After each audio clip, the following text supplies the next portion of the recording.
is Rabun Martin. I'm an interior designer and I'm also an artist, and I own this shop.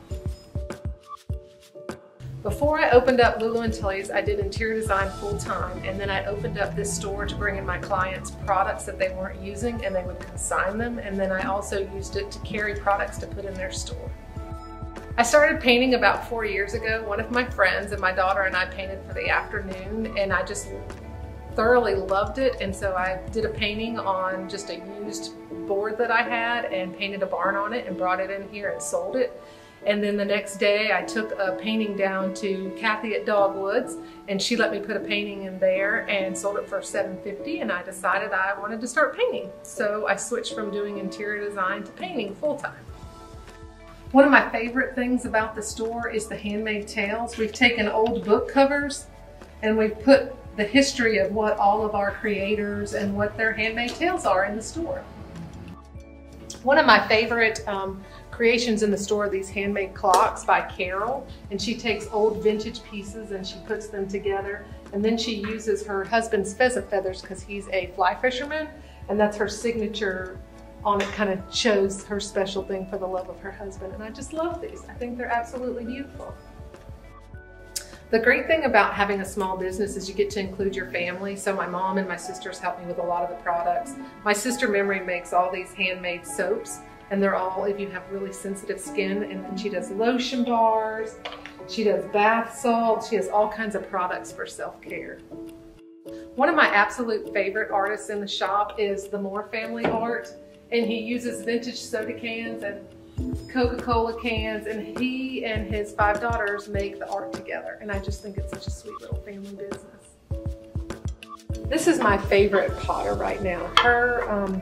The mother throws all the pottery and the daughter hand paints them all, and I just think they're absolutely beautiful. Every little detail.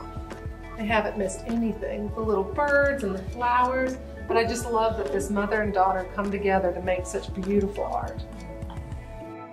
These are my favorite pieces of jewelry. This artist takes metal and she melts it down, and then she takes old quilts and she puts them in different shapes, like the little bird or the hearts, and we have some little peace signs and moons and just different little things, but they're all handmade. This is the latest commission that I just finished, and it's a 6x4, but people just give me photographs of things that they love, and I just love getting to do something for them that they'll get to treasure for many, many years. But I do my art by my husband makes my boards.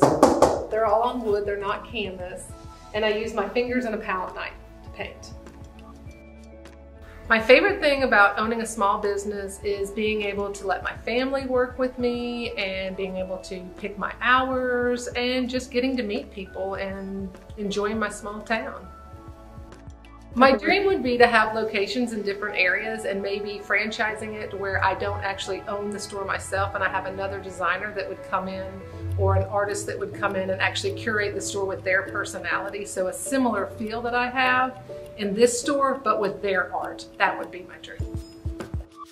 I personally think that shopping local is a great thing because you're supporting other creators in your town and people that you know, and it's just a good way to help keep people's dreams alive. It's my dream to paint and I love it, and when you come and buy my art, that means I get to keep doing it and I get to feed my family, and it makes me happy. So I just love that people come in and support me, and I just think it's a great thing to support your local people.